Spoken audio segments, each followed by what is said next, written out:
आखिर हम इंसान ब्रह्मांड में कहां तक पहुंच गए हैं? स्पेस में फैला हुआ कचरा क्या बन सकता है मानव सभ्यता के लिए एक समस्या? क्या शुक्र ग्रह पर पनप रहा है जीवन? ये कुछ ऐसे सवाल हैं जिनका हमारे भविष्य से बहुत बड़ा कनेक्शन है। ये सवाल हमारे आने वाले भविष्य को अविश्वसनीय रूप से बदलने में सक्षम है। तो आइए चलते हैं इन सवालों के जवाब की ओर। आखिर हम इंसान ब्रह्मांड में कहां तक पहुंच पाए हैं? एक समय था जब हम पृथ्वी तक ही सीमित थे, लेकिन आज हम पृथ्वी के बाहर निकलकर अंतरिक्ष की गहराइयों में गोते लगाने लगे हैं। लेकिन हम इस अनंत ब्रह्मांड में कहां तक पहुंच गए हैं? ये सवाल मानव सभ्यता के विकास के लिहाज से जरूरी है, ताकि हम अपनी महत्वाकांक्षाओं के साथ अपना आकलन कर सकें। 12 अप्रैल 1961 ये वो दिन था जब मानवता ने पहली बार अंतरिक्ष में उड़ान भरी। इस दिन सोवियत संघ यात्री यूरी गागरिन ने पृथ्वी के बाहर अंतरिक्ष में अपना कदम रखा और इसी के साथ हम इंसान अंतरिक्ष में यात्रा करने वाली पहली प्रजाति बन गई। यूरी गागरिन स्पेस में जाने वाले पहले अंतरिक्ष यात्री बने। लेकिन इंसान के अंतरिक्ष में जाने का ये सफर यहीं नहीं रुका। इसके बाद स्पेस में मनुष्यों को भेजने की बहुत सारी योजनाएं शुरू होने लगी। इसके बाद जुलाई 1969 को यूनाइटेड स्टेट्स ने अपने 2 अंतरिक्ष यात्री नील आर्मस्ट्रांग और बज ऑल्ड्रिन को चंद्रमा की सतह पर उतारा। ये वो समय था जब हम अंतरिक्ष में किसी अन्य ग्रह पर पहुंचे थे। अब हम पहले के मुकाबले अंतरिक्ष में ज्यादा दूर आ चुके थे। जैसा कि हम जानते हैं कि पृथ्वी से चांद की दूरी 3,84,000 किलोमीटर है। इसके बाद 1970 में अपोलो 13 को लॉन्च किया गया। अपोलो 13 ने अभी तक सबसे ज्यादा दूरी तय की है। अपोलो 13 ने चांद के पीछे तक की सतह तक यात्रा की है, जिसकी दूरी लगभग 4,01,71 किलोमीटर थी। यह दूरी मनुष्यों द्वारा तय की गई सबसे लंबी दूरी है। लेकिन आज भी हमारे कदम यहीं नहीं रुकेंगे। अब नासा मंगल पर मानवों को भेजने की तैयारी कर रहा है, जिसके बाद हम अंतरिक्ष में और भी लंबी दूरी तय करने का खिताब अपने नाम कर पाएंगे। मंगल पर मानव मिशन कितना कामयाब हो पाएगा, ये तो आने वाला वक्त ही बताएगा। अब हम बात करते हैं कि मनुष्यों द्वारा बनाए गए स्पेस ऑब्जेक्ट्स ने अंतरिक्ष की गहराइयों में कहां तक छलांग लगाई है। इस यात्रा के क्रम में सितंबर 1977 को अमेरिका ने वॉयेजर 1 स्पेसक्राफ्ट को अंतरिक्ष की लंबी यात्रा करने के लिए लॉन्च किया। यह स्पेसक्राफ्ट हमारे सोलर सिस्टम से भी बाहर जा चुका है। मतलब कि अब यह स्पेसक्राफ्ट इंटरस्टेलर स्पेस में प्रवेश कर चुका है। इस स्पेसक्राफ्ट ने ब्रह्मांड को समझने में हमारी समझ विकसित की। इस ऑब्जेक्ट ने मनुष्यों द्वारा बनाए गए अब तक के सभी ऑब्जेक्ट्स के मुकाबले ज्यादा दूरी तय की है। और इस ऑब्जेक्ट की खास बात ये भी है कि ये पृथ्वी से इतनी दूर होने के बावजूद आज भी हमारे संपर्क में है। इसके बाद हमारी समझ और हमारे विचारों को अंतरिक्ष की अनंत गहराइयों में ले जाने में स्पेस टेलीस्कोप ने भी हमारा बखूबी साथ दिया, जिनकी बदौलत हम फिजिकली नहीं पर मानसिक तौर पर इस ब्रह्मांड को समझने में सक्षम हो पाए। इस क्रम में जिस टेलीस्कोप का नाम आता है वो है हबल स्पेस टेलीस्कोप। इस टेलीस्कोप के जरिए हमने अंतरिक्ष में इतनी दूर तक चीजों को देखा है जिसकी हम कल्पना भी नहीं कर सकते। हम इस टेलीस्कोप के जरिए किसी भी गैलेक्सी का जन्म और उसकी मृत्यु जान सकते हैं। इसके जरिए ब्रह्मांड में लंबी दूरी तक हम इंसानों की पहुंच संभव हो पाई है। लेकिन इस अनंत ब्रह्मांड में दूर सुदूर तक देखने के लिए केवल हबल स्पेस टेलीस्कोप काफी नहीं है। इसलिए वैज्ञानिक जेम्स वेब स्पेस टेलीस्कोप का निर्माण कर रहे हैं।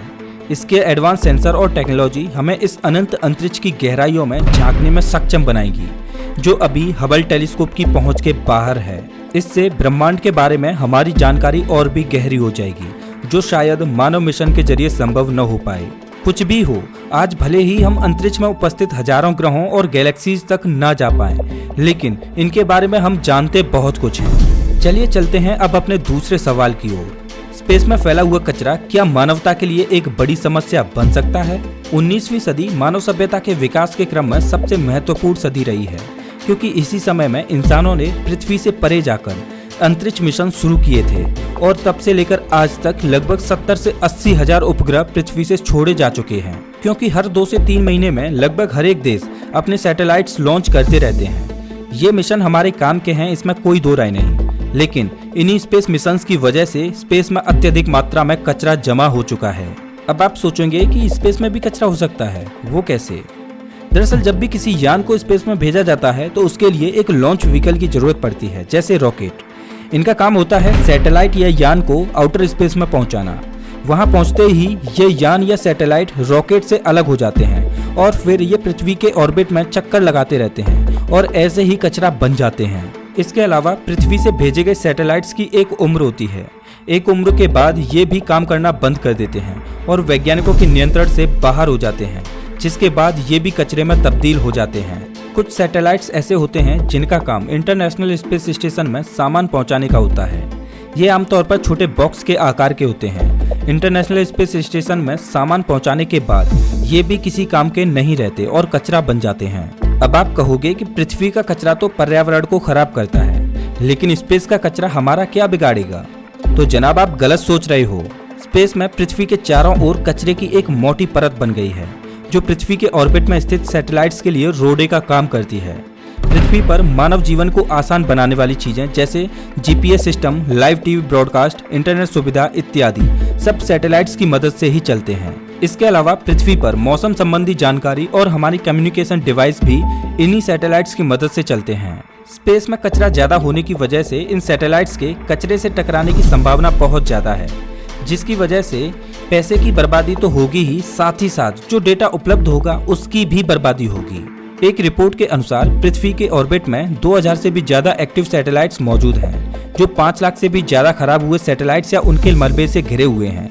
इन खराब सैटेलाइट्स के कचरे के कारण हर साल एक एक्टिव सैटेलाइट ध्वस्त हो जाती है, जिस वजह से हमारे आगे आने वाले अंतरिक्ष मिशनों के लिए काफी मुश्किलें पैदा हो सकती हैं। साल 2014 में इंटरनेशनल स्पेस स्टेशन को स्पेस में कचरे के कारण अपनी जगह से 3 बार हटाना पड़ा, जिसके लिए 5 से 6 दिन का समय लगा। अगर इस बीच में कचरा इसी तरह से भरता रहा तो आने वाले समय में पृथ्वी से अंतरिक्ष मिशन करना मुश्किल हो जाएगा और पृथ्वी के ऑर्बिट में जितने भी सैटेलाइट्स मौजूद हैं वो सब धीरे धीरे मलबे में तब्दील हो जाएंगे, जिससे हमारी संचार व्यवस्था और इंटरनेट सहित सभी सुव्यवस्थित साधन ठप हो जाएंगे। अब आप अंदाजा लगा सकते हो कि स्पेस में फैला यह कचरा किस तरह हमारे आने वाले भविष्य के लिए मुश्किलें खड़ी कर सकता है। वैसे इस समस्या के बारे में काफी देश जानते हैं और कुछ देश इस पर काम भी कर रहे हैं। रूस आने वाले समय में एक ऐसा स्पेसक्राफ्ट बना रहा है जो स्पेस में पड़े मलबे को पृथ्वी के ऑर्बिट में लाकर नष्ट कर देगा, लेकिन यह कब तक सफल होगा अभी इस बात का कुछ पता नहीं है। अब देखने वाली बात यह होगी कि कोई देश कितनी जल्दी इस समस्या का हल निकाल पाता है, ताकि हमारे स्पेस मिशंस में किसी भी तरह की कोई मुश्किल ना हो। अब बात करते हैं शुक्र ग्रह पर पनपने वाले जीवन के बारे में। पूरे सौरमंडल में या यूं कहें कि पूरे ब्रह्मांड में अब तक हमारी पृथ्वी एकमात्र ऐसा ग्रह है जहां जीवन मौजूद है। यहाँ इंसानों के साथ साथ पेड़ पौधे और जीव जंतु भी फल फूल रहे हैं। ऐसे में हमारे वैज्ञानिक सौरमंडल में मौजूद अन्य ग्रहों पर भी जीवन की खोज में जुटे हुए हैं। लेकिन इन्हीं सब के बीच वैज्ञानिकों की खोज में एक नए ग्रह पर भी जीवन के संकेत मिले हैं। एक ऐसा ग्रह जिसे बाइबल में नर्क का दर्जा दिया गया है। यह ग्रह है शुक्र ग्रह। शुक्र ग्रह के वातावरण में सबसे ज्यादा हानिकारक गैसें पाई जाती हैं, जिसमें मुख्य रूप से कार्बन डाइऑक्साइड पाई जाती है।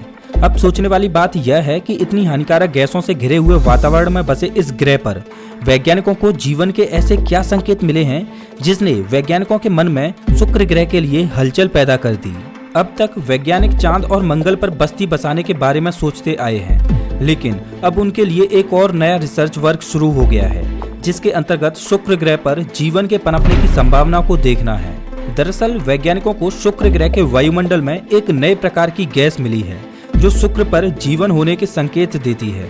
इस गैस के मिलने के बाद वैज्ञानिकों द्वारा यह संभावना जताई जा रही है कि शुक्र ग्रह पर जीवन सूक्ष्म रूप में मौजूद हो सकता है।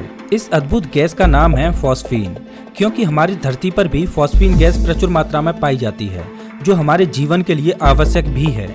वैज्ञानिकों को शुक्र ग्रह पर फॉस्फीन उसकी सतह से 50 किलोमीटर के ऊपरी हिस्से में मिली है।